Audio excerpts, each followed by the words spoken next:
올해 처음으로 선보이는 DJ박스와 얼음썰매장 등 시청 야외 스케이트장 개장을 앞두고 다양한 거리 홍보전에 나섰습니다. 소외계층의 든든한 버팀목으로 자리할 광주서민금융통합지원센터가 지난 20일 개소했습니다. 광주시가 학교 밖 청소년 정책 제안을 위한 연구 최종 보고회를 개최한 결과 학교를 그만둔 시기로 고교 1학년이 가장 많은 것으로 나타났습니다. 여러분 안녕하십니까? GTN 뉴스입니다. 광주시는 겨울철 놀이명소인 시청 야외 스케이트장 개장을 앞두고 다양한 거리 홍보전에 나섰습니다. 올해로 3년째를 맞은 시청 문화광장 내 야외 스케이트장은 오는 12월 11일부터 내년 2월 2일까지 총 54일간 운영되며 올해는 야외 음악당 상설 무대에 DJ박스를 설치해 매주 금요일과 토요일 이용자들의 사연과 신청곡을 SNS로 접수받아 재미있는 글과 사연을 선정할 예정입니다. 또한 6세 미만의 어린이들도 즐길 수 있도록 얼음썰매장을 추가 설치합니다. 한편 광주시는 개장 전까지 관내 초중 고교와 유치원 등을 직접 방문해 겨울방학 중 체험학습장으로서 야외 스케이트장을 활용하는 방안 등을 홍보할 계획입니다. 저신용자 등 소외계층의 든든한 버팀목으로 자리할 광주서민금융통합지원센터가 지난 20일 전국에서 세 번째로 개소했습니다. 이날 개소식에서는 광주시와 금융위원회 간 통합지원센터의 성공적인 운영과 서민금융지원 협약을 위한 업무 협약을 체결하고 서민금융 실태 및 애로사항 등을 청취했습니다.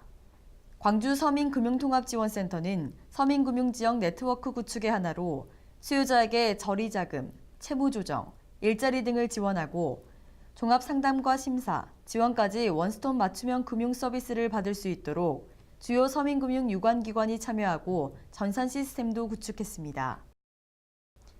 광주시는 지난 23일 학교 밖 청소년 정책 제언을 위한 연구 최종 보고회를 개최해 학교 밖 청소년 실태 및 욕구조사 결과를 발표했습니다. 광주시가 학교 밖 청소년 지원센터를 통해 지난 8월부터 2달간 학교 밖 청소년 300여 명을 대상으로 실태조사를 실시한 결과 학교를 그만둔 시기로 고교 1학년이 35.6%로 가장 많았고 집에 머무르는 동안 특별히 하는 일이 없이 무기력하게 지냈다라는 답이 응답자의 53.2%로 가장 높은 것으로 조사됐습니다. 이에 광주시는 이번 조사 결과를 토대로 청소년 정책 수립 시 기초자료로 활용하고 청소년들의 건강한 성장과 배움을 지속적으로 지원해 나갈 계획입니다. 다음은 GTN 단신입니다. 광주시는 건축위원회 운영의 효율성을 높이고 객관적인 심의를 위해 건축위원회 위원 총 28명을 추가 모집합니다.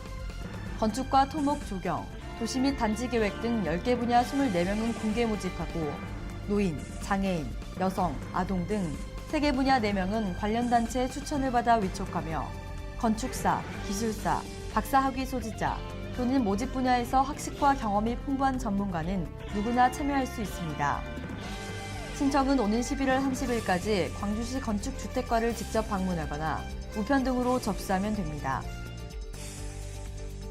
광주시는 남도 관광에 새로운 전기를 마련하고 남도에 숨겨진 관광 자원을 발굴하기 위해 제1회 남도 관광 아이디어를 공모합니다.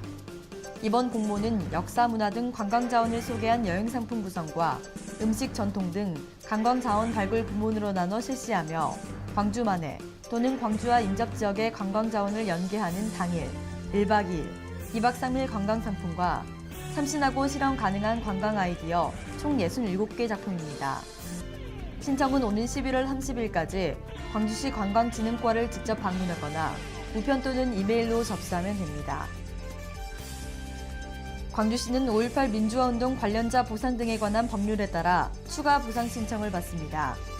5.18 민주화운동과 관련해 생계 지원이 필요하다고 인정되는 본인 또는 유족을 대상으로 기타 지원금을 지급하며 신청은 오는 2016년 2월 29일까지 광주시 인권평화협력관실 또는 5.18 민주화운동 관련자 보상지원위원회를 통해 접수하면 됩니다. 이상으로 GTN 뉴스를 마칩니다. 시청해주신 여러분 고맙습니다.